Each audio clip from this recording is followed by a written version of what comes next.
Hi, and welcome to Art Today. I'm Rachel Neese, and we've got some really cool art for you over the next few episodes that are just going to be real fun, easy to do. Everyone at home can do it, and everyone can be an artist with us. So today what we're doing we're going to love our pets today.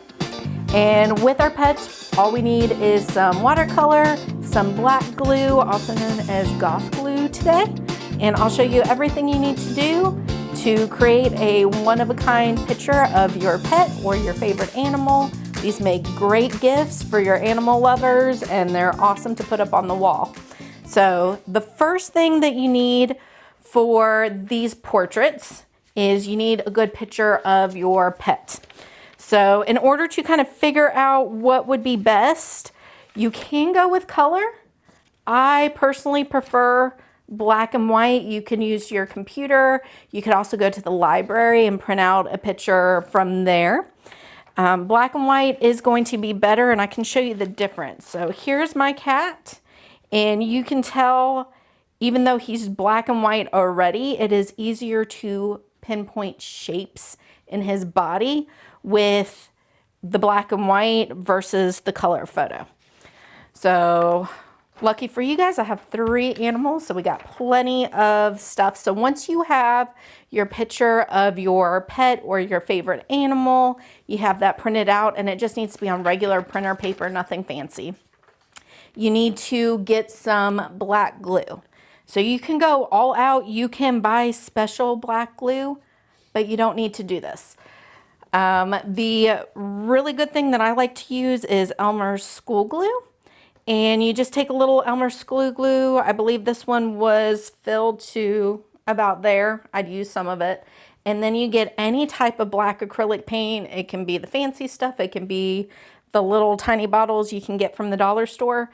And you add your black acrylic paint into your glue. You shake it up. You might need to get a paintbrush handle or a skewer in there and stir it up a little bit. But you get your black glue going. So once you have your black glue, your pet portrait, you need watercolor paper, paintbrushes, and of course watercolor. So I do want to talk to you about the different types of watercolor. There's all different types that you can get. I've only got a few here. And the neat thing about watercolors nowadays, you can go real expensive and get like the fancy stuff from the art stores. But Walmart and even some of the dollar stores are selling watercolors today that are very equivalent to what you would get at the art stores, which is pretty cool. So most of the watercolors that you would be familiar with would be this guy in the yellow, ooh, that sound, that you see with the elementary school kids. These work just fine. Little secret, a lot of people don't know, the lid can actually be used as a mixing palette, which is real cool. You can get a fancier color palette if you like. I like this particular brand because it has like metallic colors, and then it's got these little things where I can mix my own, and I can keep my watercolors, and you can let watercolors go for years. All you need to do is keep adding water. They'll dry out, add water. And then the other type of watercolor, these are a little bit more on the fancy side. They come in tubes. So you just use a tiny little bit, and a little bit goes a long way. But these are fun if you want to mix colors. For this project, especially if you're doing it with kids, stick with the basic ones. It'll be just fine. You don't need to go too fancy with this. So once I figure out what watercolors I'm going to use, and I'm probably going to use this one today because it is my favorite palette. You need some paintbrushes. You just need some fluffy ones. It's up to you what type. The only ones I would avoid are the plastic ones. Those aren't too great. They don't suck up the water like a bristle would. So once I have those, I get my watercolor paper. This is my favorite brand. You don't have to go with this brand. If you can't find watercolor paper, you can also use mixed media paper. However, I do prefer the watercolor paper. So what I would do is, to get started, I'd get my watercolor paper. And the reason watercolor paper is sold differently than regular paper is because it is thicker and it allows the water or the paper to take on more water, which is always great. So I've got my paper, And I need something to tape my paper down to. I'm just using really old, I don't know how old this thing is. I found it in a school years ago that was being closed down, so I use this guy, but any kind of clipboard or even cardboard would work. You can use Scotch tape to tape this down. We just painted this week, or this summer, we painted our whole house, so I've got a bunch of painting tape around. And this is what most artists prefer. So again, if you've got a little kid, you're going to want to help them with this part. You might want to do this ahead of time, but you're just going to try to evenly get some even lines around the edge, tape down your paper, and then our next step is going to be placing our image on top, tracing it, because guess what? Tracing is not cheating. Tracing is how a lot of people actually learn how to draw. So it is not cheating if you are trying your best and you are trying to learn. But get that tape down. You need to tape down all 4 sides. I like to take my finger and just kind of really rub down the side that's touching the paper, especially with the painter's tape. And you can use the green painter's tape too. There's really no difference for watercolor. But if I take my finger and I run along the edge real nice, it will give me a real crisp line at the end. So if I'm wanting to put it in a frame when I'm finished, I don't have to mat it if I've got a nice line on there.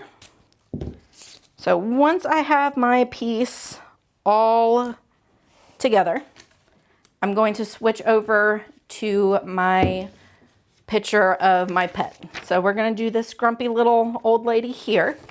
So the first thing I do, I actually flip over my paper. I'm going to take a regular pencil, make sure it's sharpened, and then I'm going to scribble all over the backside. And once I scribble over the backside, I'll be able to transfer this onto my watercolor paper. So it's going to take you a minute. You might need to change surfaces that you're working on. This tablecloth is a little soft, so I might have to switch it up a bit. But you're just going to kind of scribble, scribble, scribble. Some of the kids will really enjoy this. Other kids might have a problem with the sound, so you might need to help them. So most of the time you can go one direction with this, and that'll be perfect. But I like to make sure I get a nice thick line, especially when I'm not in the best of lighting. So I turn my paper the other way, and then I just scribble the other way. Now, those of you old enough to remember carbon paper, you could do this with carbon paper, but that stuff's hard to find now. So I can buy a pencil, find a pencil. As a teacher, I find pencils all the time. I have a nice collection, so if you need one, let me know. All right. So I'm going to keep making this nice and thick. I'm going to lay it on my paper and trace it. And when we get back from our break, I'll show you exactly how to do that. So thank you very much. I'll see you in just a minute. As Alabama's first and largest school system, Mobile County Public Schools prides itself on the high quality of education we provide our students. We have been successful over the years in raising our graduation rates and have been recognized nationally for closing achievement gaps. We believe that our primary focus is to educate all students to become productive citizens. This is our commitment to them and to you.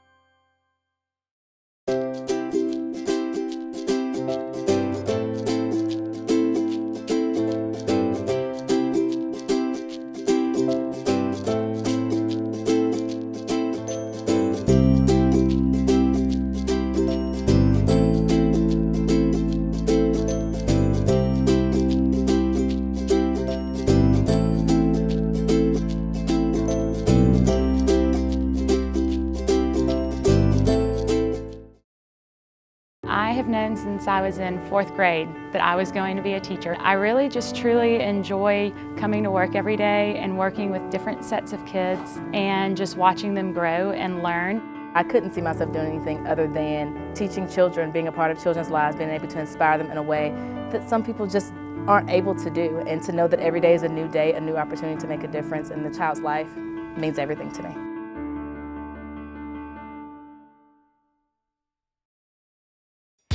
Hi, and welcome back to Art Today. We are still working on our watercolor pet portraits. And before the break, I went ahead and colored the back of my picture with graphite or pencil. It's just a fancy name for the lead in the pencil. Once that is together, I'm going to take my pet photo and I'm going to try to line it up where I want it on my paper. If you've got younger kids, and even if you're a little shaky, sometimes I'm a little shaky, you'll want to actually tape down just the top of your picture to your paper so it doesn't wiggle on you too much. So once that's together, you go back to your pencil and you're going to trace the shapes of your pet. So pay attention to the shapes. Don't try to get all the details. That's not what we want. This is going to be real fun once we get the watercolor going. So with my dog here, she's got a triangle shaped ear. So I'm just going to trace around there. And I'm pushing pretty hard. I want the lead that is on the back of my paper to come through. Oop. And I'm pressing so hard I broke my pencil. Make sure you have a sharpener or an extra pencil going for yourself. I'm going to come around the top of her head here. And then I'm going into the other ear, which is also a triangle. And I want to press down hard enough to where you guys can see. If your pencil's going through the paper, you're probably pushing too hard. And I want to get her little nose here. So I'm coming from up here where her muzzle starts and kind of tracing the white. And then I'm also tracing her lip here. Now, cats and dogs are a little different. You'll notice cats have little balls on the front of their face. So it's like a little ball with a triangle nose. Dogs, it's more, you know, the bones that they really like, the milk bones. It's kind of like their nose is shaped like a milk bone. So pay attention to those shapes and where they're going. If you don't get this right on the first try, that is okay. You can try a few times. When I was practicing this, I actually had to do it 3 or 4 times, and the cat walked through my glue at one point. So just kind of trust the process, go with it, and know that it's not finished until it's actually finished. I'm going to try to get her grumpy little mouth here. And this, I promise, will come together. Her face, I'm just going to make kind of a half line for her face because, of course, it's attached to her neck. And then for her neck, I'm just going to kind of make fur wiggle lines for the rest of her body because that's really all I'm going to need. This, I can kind of trace out like where her darker parts are if I'm wanting to. She is a very colorful dog, so she's a little darker here. And I almost forgot the eyes, so don't forget the eyes. And go real slow with the eyeballs. Because if they're not big enough, your pet will probably look a little strange because most of the time they have those big, beautiful puppy or kitten eyes, and we want to be able to see those. All right, so once I have that traced, I'll go ahead and pick up my paper and put that aside. I'm done with this part for now. And you can see it very lightly. I've just outlined the big shapes. So the next thing is to take my goth glue. That's actually really hard to say. Try to say that one 3 times fast. All right, I'm gonna take my paper towel here and just kind of practice my lines. If you need to practice your lines, that's okay. Especially if it's the first time you've mixed it up, make sure that it is all coming out a solid line and you don't have globs of the white glue. Make sure it's really mixed. And now I'm going to come back in here and trace my lines with the glue. I am right-handed, so I'm going to start on the left side of my paper so that my hand's not getting in the glue. If you're using your left hand, start on the right side of the paper. So you want to come away from where your hand's going to go. So, and go nice and slow. I'm just going to start with her little ear right here and stop. And remember, if it gets a little wonky in a few places, that's okay. Our pets are unique, and their portraits can be just as unique if we want them to be. So I'm going to trace out the whole thing with the goth glue. And it's going to take a second. Go a little slower than what I'm doing. I have been practicing this, so I'm probably a little faster. When I was first doing this, I had to go real slow and steady. Now, the fun thing about goth glue or the black glue is if you've got little kids and they can't do this part, you can actually let them scribble and then fill it in with their own designs if you want to. It's really, the sky's the limit. It can be real therapeutic if you as an adult want to do something. Just real kind of like easy, simple, not using a whole lot of brain power, which nowadays we can always use a little art therapy if we want to. Okay, so I've got her nose, and you'll notice I kind of forgot to do her eyes, and my hand might get in the way. So be real careful. Try to pay attention. Don't make my mistakes. They get a little difficult once the glue is together. It's going to take a minute for your glue to dry. If you're real impatient, you can always take a blow dryer on low and make the glue dry a little faster. But this stuff's pretty fun, so I would actually just put this one aside. I'd make more. Like I said, I've got 3 animals. I could always do my parents or my brothers for gifts. If I had my young niece with me, I would just let her kind of play around with this. It doesn't have to be perfect. And you can kind of see I'm just making fur lines with the glue. My glue part is complete. I'm going to set that aside, let it dry. When I was doing this before, I got real impatient. So I will warn you, you might need to bring out the blow dryer. But to show you some examples, if you had a kid or you were wanting something, you could just kind of play around with the glue, let it drop all kinds of places. I even put salt on my watercolors here to kind of play around. Salt soaks up the colors and gives it a real interesting texture. So you can do that with your goth glue.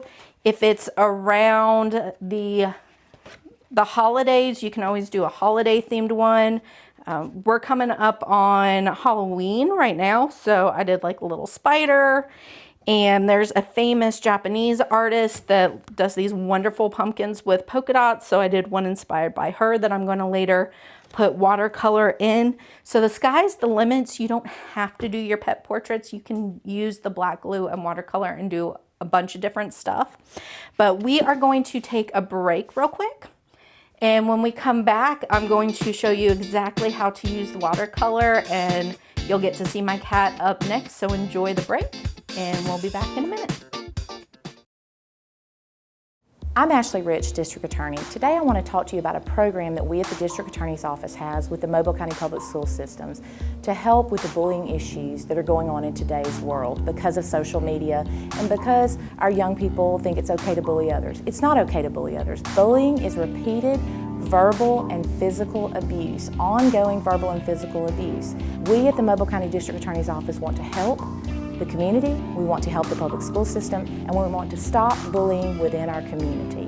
It's really, really important that we do so. And parents need to be responsible if their child is either being bullied or if their child is a bully. Parents need to be involved to stop the bullying or to help the child if they are being bullied. And we at the Mobile County District Attorney's Office and the Mobile County Public School System are also here to help.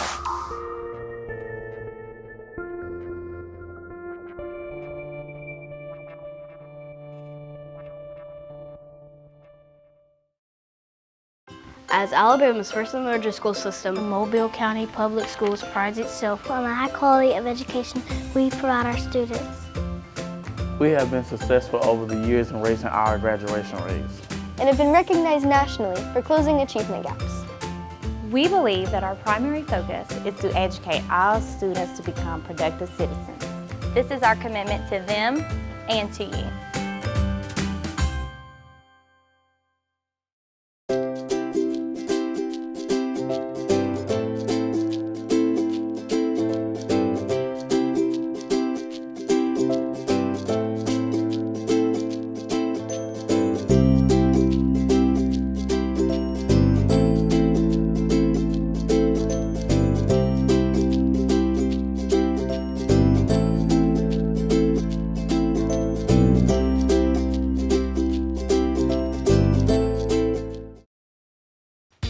Welcome back to Art Today. And just as a reminder, if you need to rewind or re-watch this episode, or if you'd like to find any more episodes, make sure to go to MCPSS on YouTube and find Art Today. So back to our pet portraits here, guys. What we've got going on here, I did end up making 2 of my cat Edward here. And you can tell he kind of stepped on that one when I put it on the floor. All kinds of funkiness. We're gonna go with this one. It's glued down to my surface, or glued down.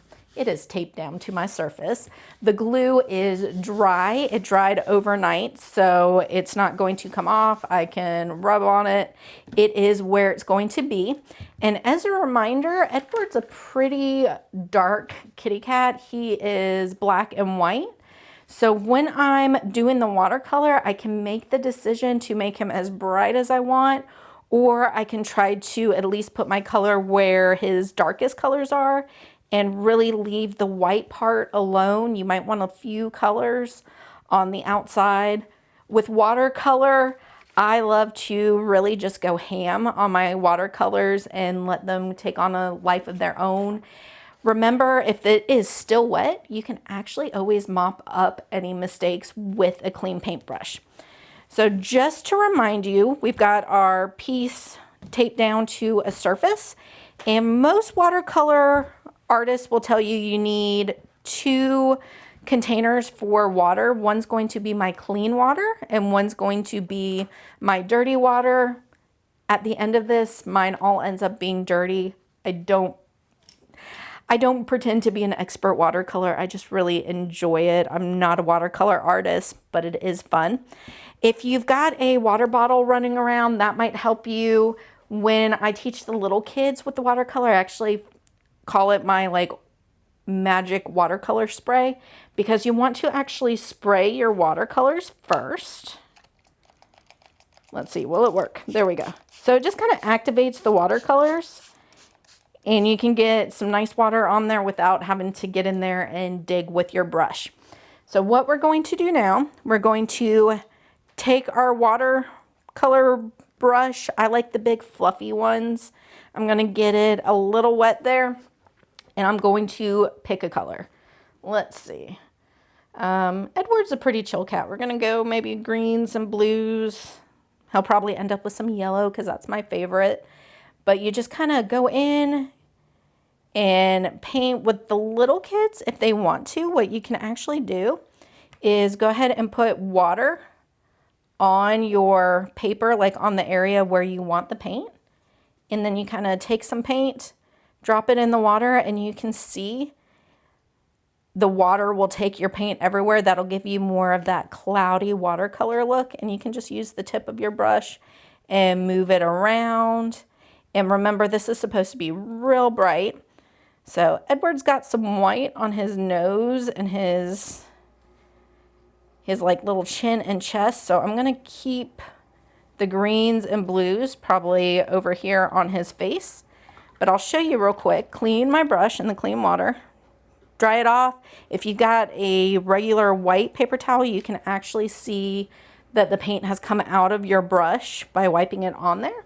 So I'm going to come over, I'm going to use some of this bright yellow, and I'm going to go in because it's white here, and I'm just going to, on the outside, do some white.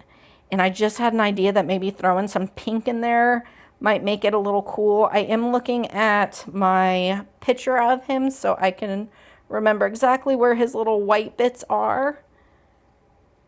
Right there, his chin is black, so I'm going to end up painting that green. I'm washing my paintbrush again, getting a little bit of water on it. I'm going to come in, grab some pink, and throw that in with the yellow. And you can see the yellow's already got water in it, so that the pink is going further. You can just touch it down a little bit. I'm going to put it right there in the corner. And you can move it around, and say I accidentally dropped some pink over here. I didn't want pink. Make sure you get a clean brush, and then you can just soak that right up. There might be a little residual color there, but you can always go in with a dryer brush and buff it out. And then once it's dry, you can go back over it. So These are pretty easy. They're pretty forgiving. It's not something that you're going to have a whole lot of issues with. But I'm just going to continue going in. Again, I'm not trying to be perfect or anything. I'm just grabbing the colors that I like, making sure to try to wash my brush in between. If you're doing this with kids and they're getting real excited and forgetting to wash their brush in between, it's not going to hurt anything, but they might discover that they can make some pretty interesting like brown colors, which depending on what kind of animal you're doing might not be totally a bad thing. So just kind of decide what colors you're doing. Real quick, if you want the outside, another fun trick with watercolors is to get salt or rubbing alcohol and kind of pour it on top of the wet paint, and it makes those textures. There's all kinds of things you can do, and you can tell I'm being a little rougher with my brush than I normally would if I were doing a different type of painting.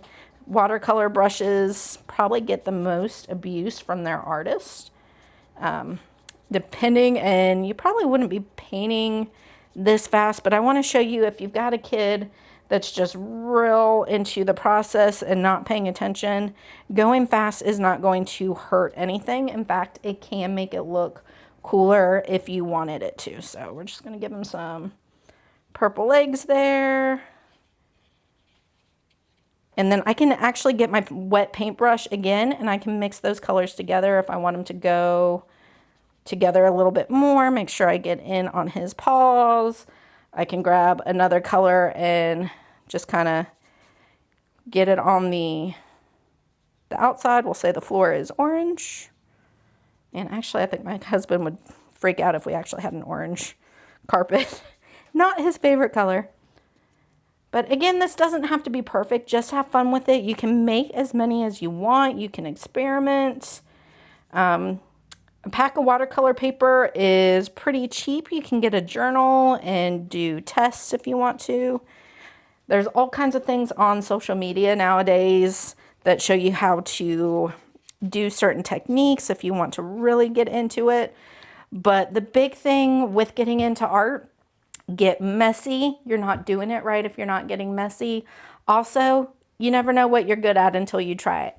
And you have to practice. So make sure you practice. Come back, join us for another episode. We'd love to see you. We've got all kinds of stuff for you, and we will see you next time. Thank you.